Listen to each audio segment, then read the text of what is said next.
My name is Aimee Melton, and I am running for City Council in District 7, Northwest Omaha. I'm from Omaha. I was born in Kansas City, but we moved here before I started kindergarten. So we came here in the 70s, and I grew up out in West Omaha, off 120th and Pacific. I went to St. Roberts, which is actually then where I sent my children. They went to St. Roberts. I attended Marion High School, moved to Illinois for a little stint there with my family. My dad worked for Valmont, and so we moved out there. But I came back here, went to college at the University of Nebraska in Lincoln, graduated from University of Nebraska Omaha with my political science degree, and then I went to Creighton School of Law to get my law degree. Oh, what makes Omaha cool? You know what? I like the size of Omaha.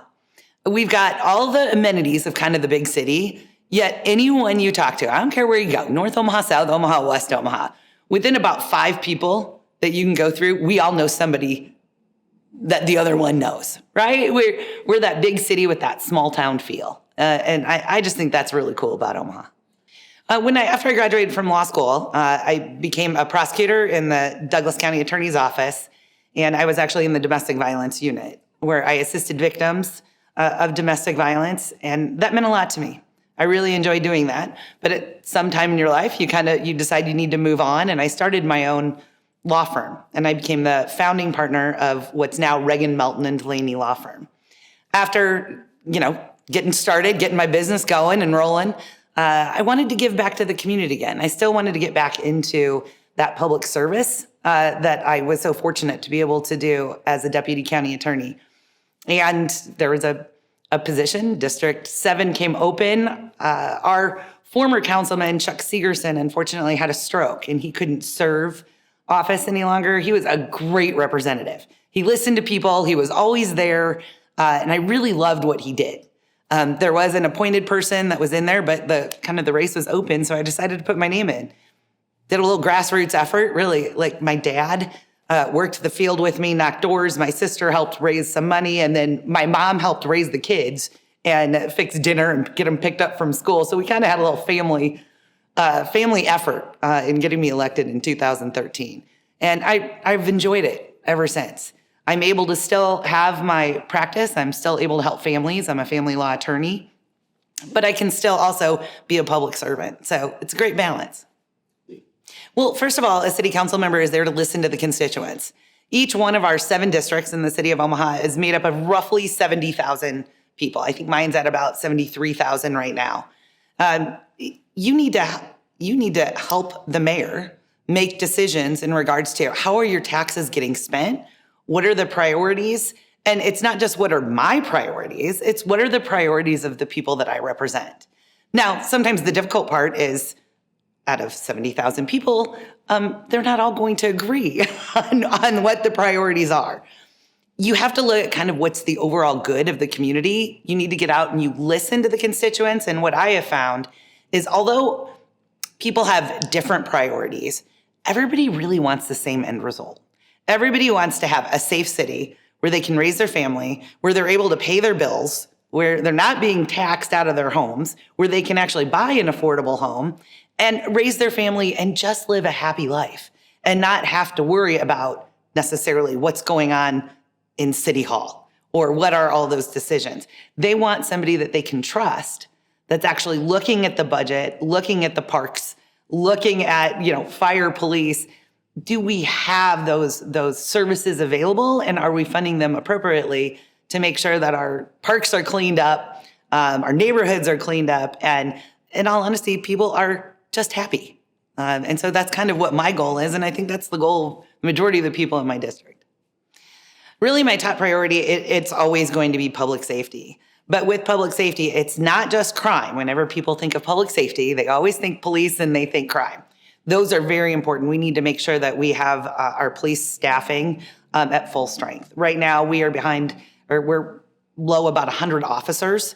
Now, granted, we did add about 100 positions over the last 10 years, but we're at the same staffing levels that we were 10 years ago. We need to make sure that we're filling those positions and we're providing our first responders with the resources they need. In my district, one of my number one priorities is due to the growth in Northwest Omaha, we need to add a new fire station.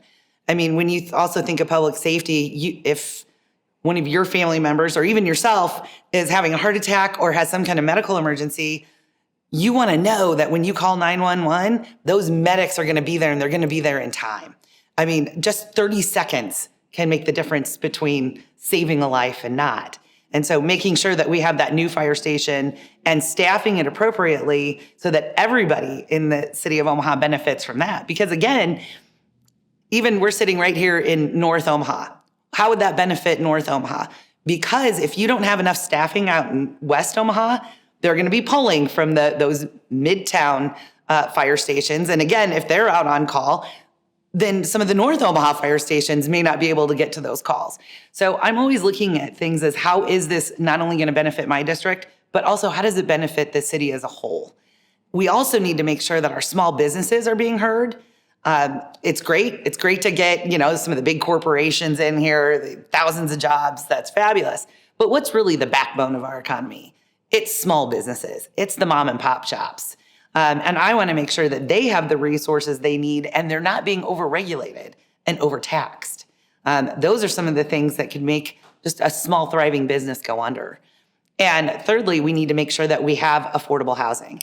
We need at least 30,000 units in order to keep up not only with our growth, but also 30,000 units that need to be not just rentals. Rentals are good. We've all lived in the apartment. Those are absolutely necessary. A lot of young people don't want to buy yet. In their 20s, they're not ready to figure out where they want to settle down and buy something. And by the way, I have 3 boys. One's 31, one's 24. So I know exactly what that's like. They're not ready to buy yet. But then when they get into their 30s and they decide to settle down and have a family, we also need to make sure that we have affordable housing.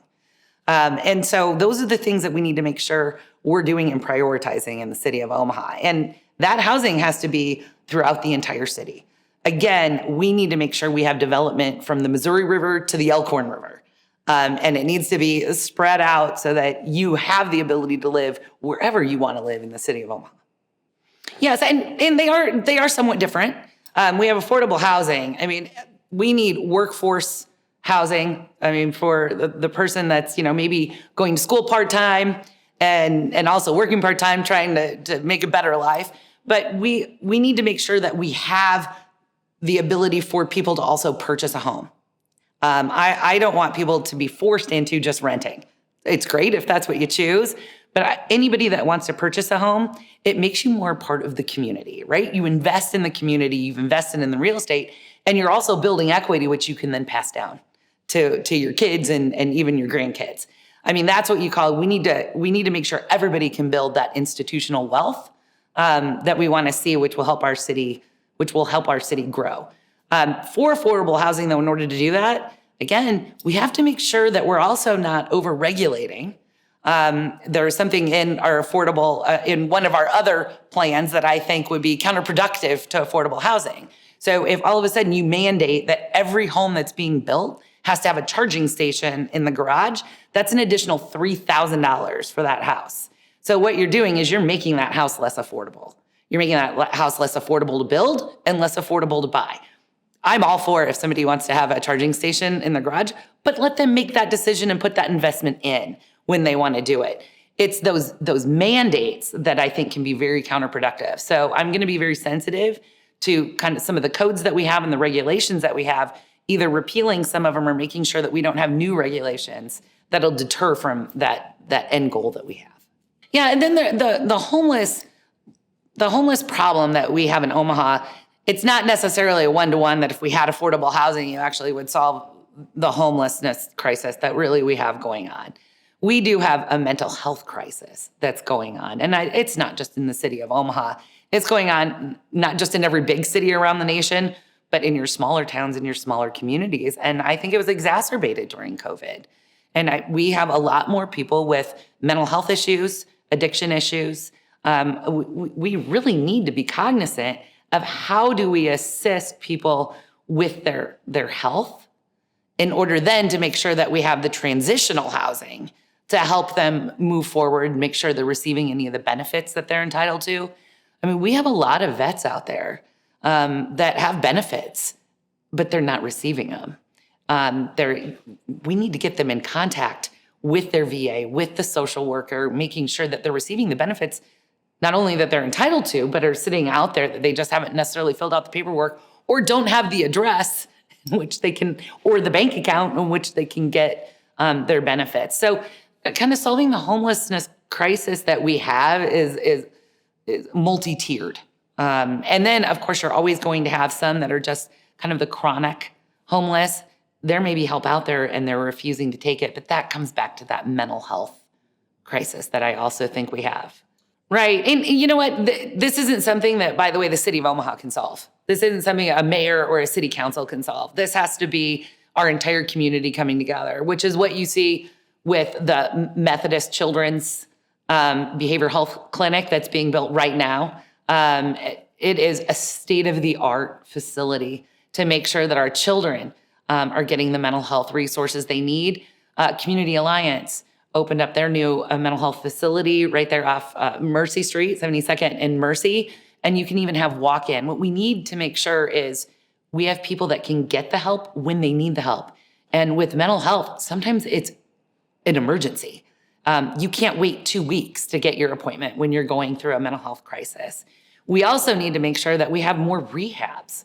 Right now, if you want to send somebody to kind of that inpatient rehab, there aren't a lot of choices out there. And of those choices, insurance and Medicaid isn't covering them.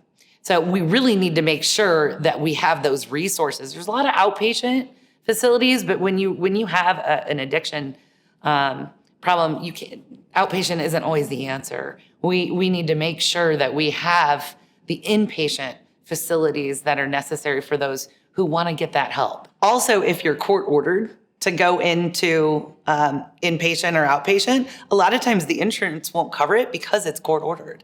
Now, how ridiculous is that? I mean, why should it matter? So we really do need to make sure that we're working first and foremost with the insurance companies to make sure it's covered. If you have, the market care, that's being covered. And I just don't see that it's a priority in terms of how the insurance companies are working with covering mental health treatment. It's also when children need it. I do practice in family law, and trying to get children into a counselor is tough, number one, because we need more counselors. They're all booked. And second, I can't tell you how many parents I've worked with that have called 5 different places and they're not covering my insurance, or it's too expensive to get. So we're dealing with mental health crisis on so many different levels. I do appreciate with the Omaha Police Department, the mental health unit that we have, so that we actually have officers that are trained in mental health and mental health professionals in addition to officers that can respond to the number of calls that we have. And expanding that is going to be extremely important. But once those officers and the mental health professionals are there, we need to make sure that there are beds and places for them to take people who need the help. Right. No, we need to increase funding for the police department and increase staffing. And I don't believe you need to reduce the police budget in order to do that. You increase the police budget. Now, it's tricky because you always have to balance your budget. So where's that money going to come from? That's talking about the priorities in spending. And that's what we're going to have to do. And that is one of my priorities. Community policing, I think what you need to do is establishing the relationships with the community. And I do think that the Empowerment Network has done an amazing job with that. In fact, the model has been so successful that other cities are now replicating it, and even having our people from Omaha that did it consult with other cities, and they're implementing it. Kansas City has fully implemented it, and it has made a huge difference in our community. And I would say a couple of years ago, when we were dealing with some of the riots and that, we had a lot of people that were arrested that were really mad at the police. They wanted to defund the police. With that, we did establish a program, kind of a restorative justice, which said, you know what, we'll put you on a diversion. But how about this? Meet with police officers. Meet with those police officers that you were rallying against and saying that you hated, that you've never met.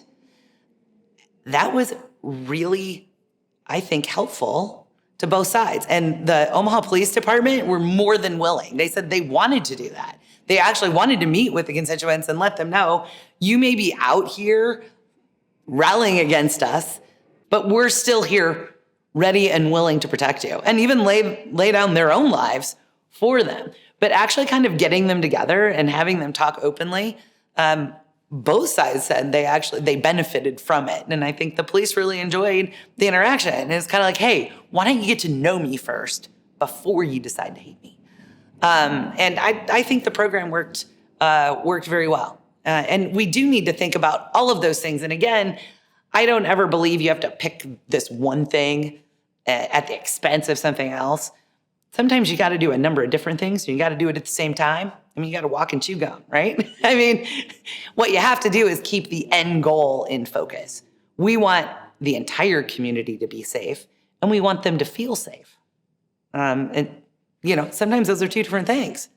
So that's always going to be my goal. And I think that the community has worked very well along with Omaha Police and Chief Schmatter, who I think has gained the respect of many in our community and all over the city. And so I really appreciate the efforts that he's gone to make sure that everyone in the city knows that his department and the people that work for the Omaha Police truly do care. And I think he's done a very good job. As if he's had an officer or two that don't show that, then they're out. He kind of has a no tolerance policy, and that's what we need as well. So with economic development in my district, I would say it's making sure the small businesses aren't being overtaxed. I mean, that's what I hear about in my district. It's the property taxes are too high for retired people. They've paid off their house. They don't have a mortgage, and yet the amount in property taxes that they're having to pay is more than probably what their mortgage was when they bought the house. And so I think property tax relief is very important. Now, the city's property tax is only about 21% of your overall property tax. We have reduced, the city has reduced the tax levy 5 times in the last 12 years. And it's the lowest it's been in 15 years. So we're a little limited in what we can do with the overall property tax, but as long as we continue to lead that effort in reducing property taxes, if all the other taxing entities would come along with us, we would see reduced property taxes. Now, in my district, there is no tax increment finance. We don't have a lot of incentives in my district to encourage development. So if you're talking about district-centric, for me, it would be more reduction in property taxes. I, however, don't believe in just representing your district. I don't represent this city in a silo. We need economic development all over our city. And I do believe in the use of tax increment financing. Pretty much it's east of 72nd is where you see the majority of the tax increment financing. But if we let the urban core go down and we're not investing in North Omaha, South Omaha, our downtown area, that hurts the people in my district. That hurts the people in West Omaha. And so I really don't ever look at anything from just my district perspective. I look at it as how we're going to benefit the entire city. Well, clean air and clean water would be part of public safety, right? That's part of the public health. And one of our main things that we do in the city is we take care of our sewers and our water, and making sure that we have clean water to provide to all the citizens of Omaha. And by the way, a lot of our water, it also passes through. It's not just within the city limits of Omaha. And we need to implement, right now what we're working on with our CSO project, the combined sewer separation, the over $1 billion that we're being mandated to spend by the federal government. We don't have a choice on that. But trying to find better ways and solutions to make sure that we're monitoring the water. When you're talking about flooding, how can we shut off some of those sewers to make sure we're controlling the water flow, which will also help us in making sure to keep our water safe and clean and reduce flooding, which we don't want to do. It's so expensive every time we have one of the major floods. So we need to be proactive in figuring out how to prevent that. With green space, obviously green space is always good. One of the things we're doing at the Crossroads development, the city has purchased some of the land and we're building a parking garage, but guess where we're building the parking garage? We're building it underneath the ground, and we're going to have the green space up on top. trying to be cognizant of the environment, I think, is really important. As Nebraskans, our farmers are probably the biggest conservationists you'll ever meet. They care about the land, and they always have. And in making sure that there's clean water and fresh air. And I think there's some lessons that we can learn from them as well. So that's always going to be one of my priorities, especially in terms of public safety and public health. No, I think we're doing a really good job because of the technology that we have surrounding our water and maintaining that. And by the way, also security, because that's also a possibility. I always worry about the grid, and the water. You never want either one of those things being attacked in your community. You can go without power for a couple days, but you get any longer than that, and it could really impact our entire community. But that's investing in those security measures and the monitoring. And we've done that. We're always cognizant of that and making sure we're putting investments into that. Well, I mean, aside from kind of HR, human resource things that you can't let out, right?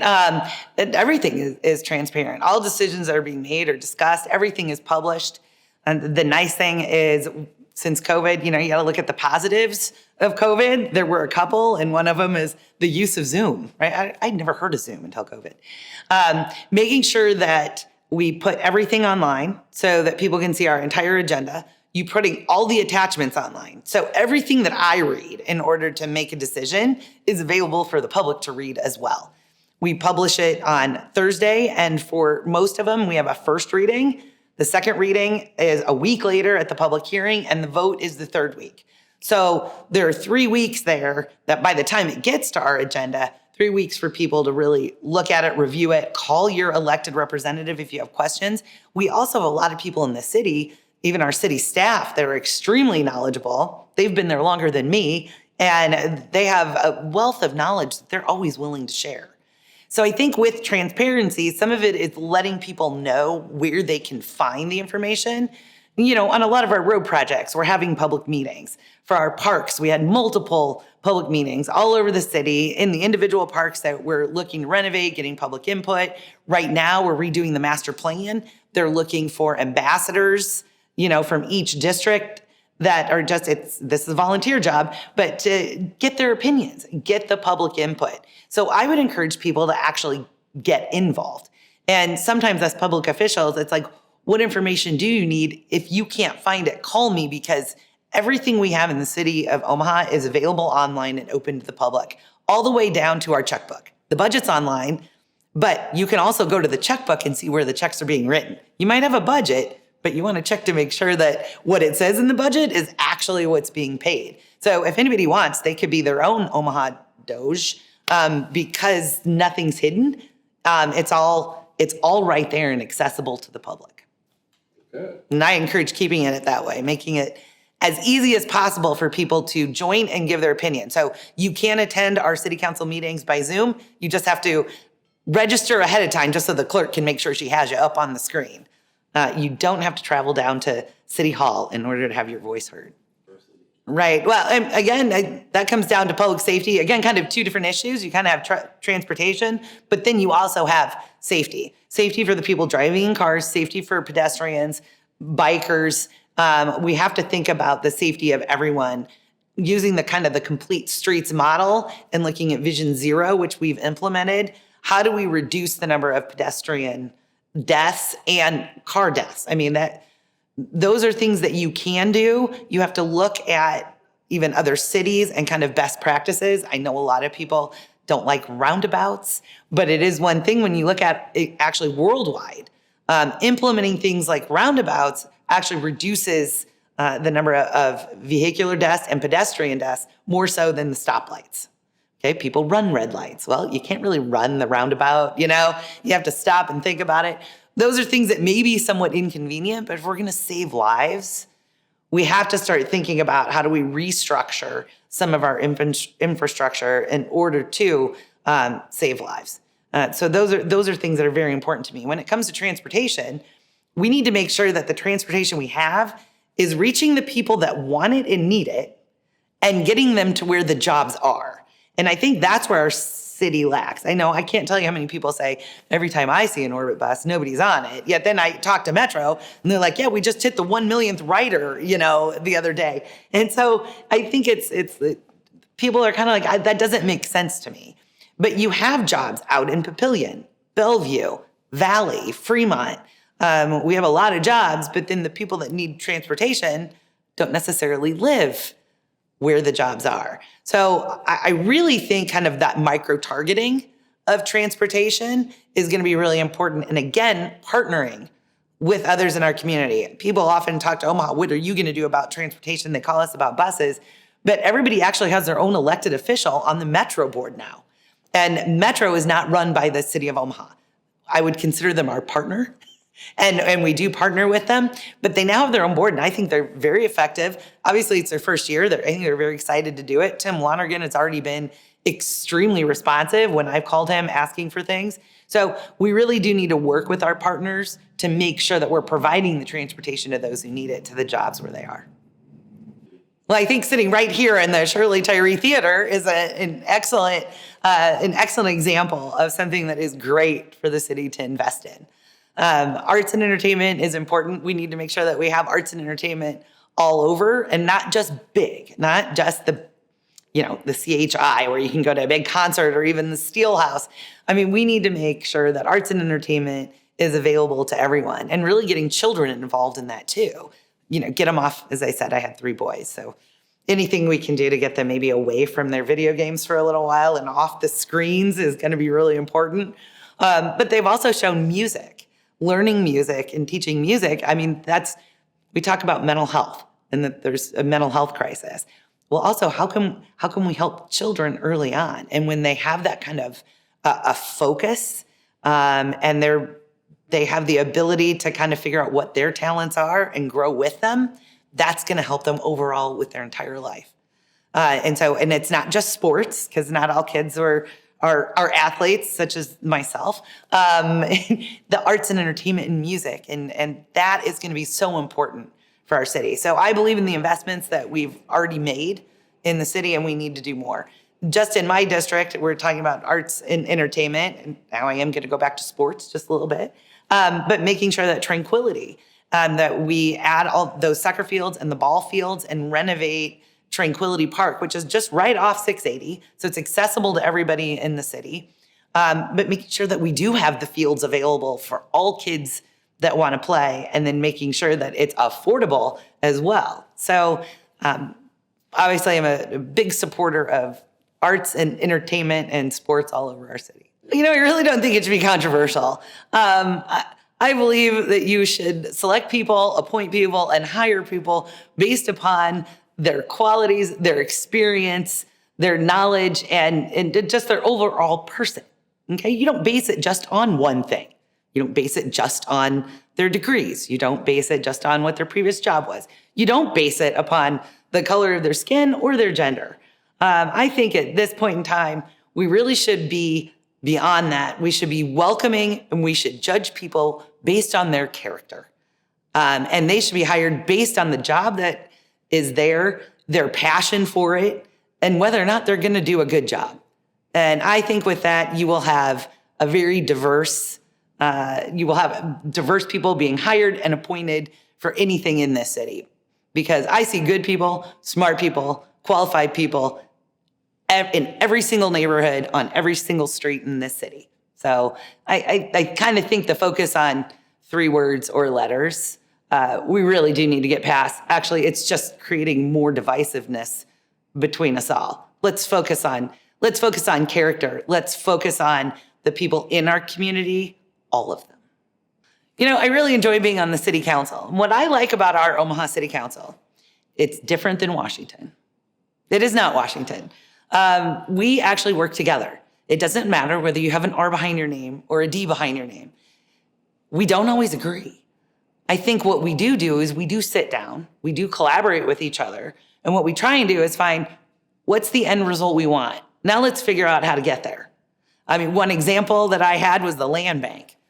Ben Gray wanted the land bank. I saw all these problems with the land bank all over the country and other cities. What does he do? He and Pete Festerson provide me with some research. I read it. And then I review ours. I review the bad things that were going on in other cities, made suggestions. They accepted my suggestions, and we voted for the land bank. I was skeptical. But guess what? It's really worked out well and worked out to the benefit of this community. So there's an example of you can maybe disagree on something, but instead of just fighting and say, I don't like it, I'm a no, why don't you sit down, talk about it, research it, and then maybe figure out how you can come together. And I think that's what we do on our Omaha City Council. I truly enjoy working with most of my peers on the city council. Even with the mayor, we don't always get along. But sometimes you always don't have to go to the media and have the media be the first person so you get the big rah-rah and pat on the back, but you don't actually accomplish anything. My goal is to actually accomplish better things for this city so that this is a place where you want to live, work, play, raise a family, and come back to, and maybe not leave after college. So that's my goal. I'm doing this for my kids and my grandkids that I don't have yet.